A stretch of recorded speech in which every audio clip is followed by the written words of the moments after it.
창풀 멤버십 회원이 되어주세요.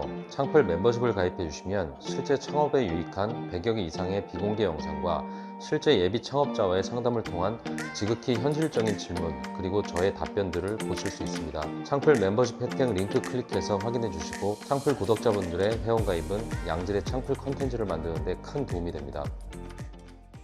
네, 안녕하세요. 창풀즈입니다. 오늘 말씀드릴 주제는 로봇 주방, 로봇 주방을 해서 뭐 치킨집도 생기고 커피집도 생기고요. 또 다른 편에서는 그 자동화 기계를 도입한 분식점 창업에 대한 저의 견해를 제 개인적인 의견을 드리려고 합니다. 아무래도 초보 창업자분들이 계속 저한테 질문을 하다 보니까 거기에 대한 제 개인적인 의견을 할 수 있는 거잖아요. 그리고 항상 제가 얘기하는 거지만 이거는 그야말로 완전 초보 창업자에 대한 그 사람들의 국한된 얘기이기 때문에 일반화된 얘기는 아니라는 것을 또 미리 밝힙니다. 제가 얘기하는 초보 창업자는 첫 번째로 경험이 없다.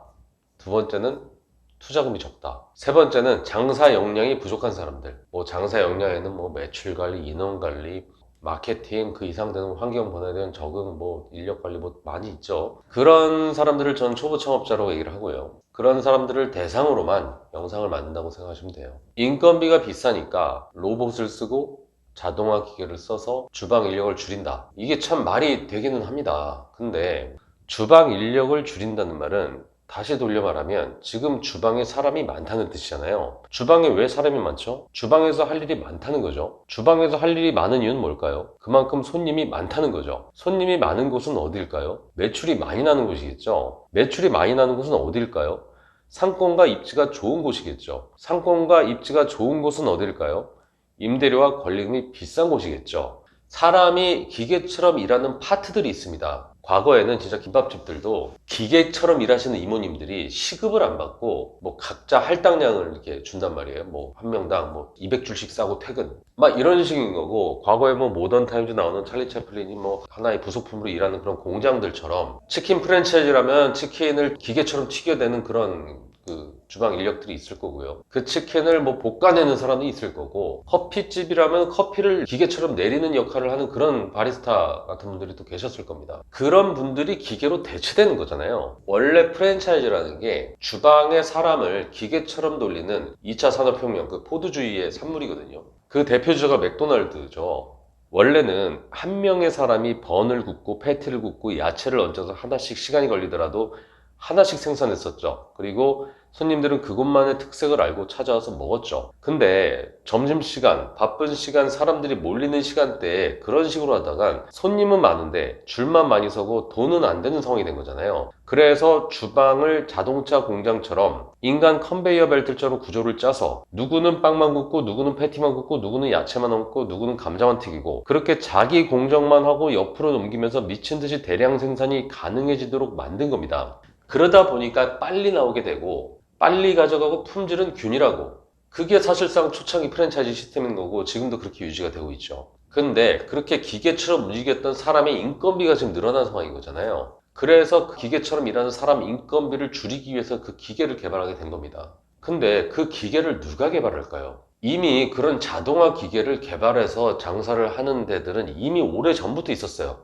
대표적으로 식품회사들이죠. 오뚜기 피자, 이거 누가 만들까요? 사람이 만듭니까? 아니죠. 도우 반죽부터 그 위에 토핑해서 오븐에 구워서 나가는 거, 포장의 박스에 담기는 것까지 이게 다 기계로 합니다. 전국에, 그리고 수출까지 해야 되니까 그거 사람이 만들면 답이 없잖아요. 그래서 그런 자동화 기계를 만들어서 미친 듯이 찍어내는 거죠. 결국 그 제품을 많이 팔려는 사람들이 그 기계를 만드는 겁니다. 치킨을 많이 팔아야 되는 사람이 그 치킨 기계를 만드는 거고, 김밥을 많이 팔아야 되는 사람들이 그 김밥 기계를 만드는 거예요. 결국 많이 팔아야 되는 사람들이 만든 작품들이라는 겁니다. 근데 우리는 초보 창업자고 대박 수익을 바라는 것도 아니고 경험도 없고 역량도 부족하고 돈도 없어요. 그러면 나름 내가 들어가기 적당한 상권과 적당한 입지의 자리를 잡고 주방에 혼자 들어가서라도 혼자서 수제버거 만들면 되잖아요. 패스트푸드 버거가 아니라 수제버거를 정성스럽게 만들어서 나만의 방식으로 차라리 맥주랑 같이 팔게 되면, 그렇게 1인이서 할 수 있는 창업을 하는 게 맞습니까? 아니면 미친 듯이 햄버거가 미친 듯이 나갈 만한 상권과 입지에 그 많은 돈을 들여서 들어가서 주방에 4-5명씩 일하고 미친 듯이 찍어내는 그런 패스트푸드 햄버거 창업, 프랜차이즈 창업을 하는 게 맞습니까? 어떤 창업을 해야 되죠, 우린? 제가 단언컨대 아마도 로봇 치킨을 넘어서 소형 주방을 대기업 공장을 축소시켜 놓은 전자동 기계 피자집도 생길 거고요. 우리가 아는 테이크아웃과 배달, 이런 평식으로 먹는 간식 음식들은 다 기계화가 될 겁니다. 피자스쿨, 피자마루 이런 것들도 이제 자동화 기계돼서 사람이 필요 없겠죠. 그러면 가맹점주는 사람을 적게 써서 좋겠지만 그런 상권에 들어가기 위한 투자 비용은 늘어나고 그 인건비 때문에 더 못 늘린 본사 물류 가격을 감당해야 되고요.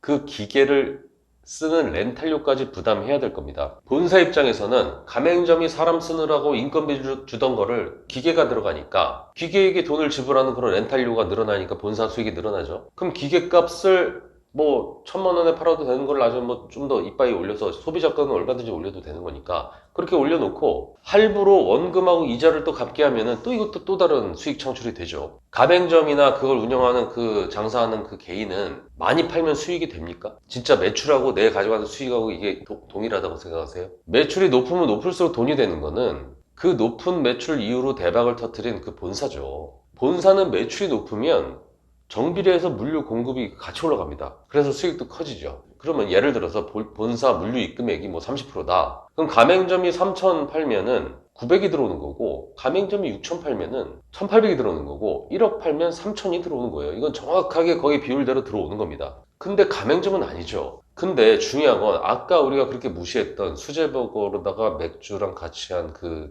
혼자 운영했던 그 수제버거 사장은 망했을까요? 적당한 상권 입지에서 혼자서 하루 10팀을 받는 수제버거집이라고 한번 생각해보죠. 10팀이라면 2명이 들어오든 3명이 들어오든 먹고 가겠죠. 찍어내는 패스트푸드 나는 비싸도 그 집만의 버거이기 때문에 실력과 정성만 들어간다면 패스트푸드보다는 가격을 더 받을 수 있을 겁니다. 그러면 점심에 10팀만 받아도 20만원 매출은 나올 거예요. 그리고 저녁에 10팀이 햄버거만 먹는 게 아니라 뭐 감튀랑 맥주도 같이 먹고 간다면 저녁 매출로 50만 원 나올 거예요. 그럼 결과적으로 하루 20팀만 받아도 가게 유지가 되고 자기 인건비는 가져갈 거예요. 매출이 꼭 5천만 원, 1억이 나와야 됩니까? 그냥 1,500만 원, 2천만 원 팔면 안 되는 거예요? 5천만 원을 팔아도 기껏해서 돈 1,000만 원을 못 가져가는 매장도 진짜 수두룩한데 많이 파는 게 수익이라고 생각한 이 초보들은 또 인건비를 줄이겠다고 그 본사 물류 납품 수익을 목표로 하는 그 본사의 프랜차이즈 본사의 전략대로 그 브랜드를 선택하고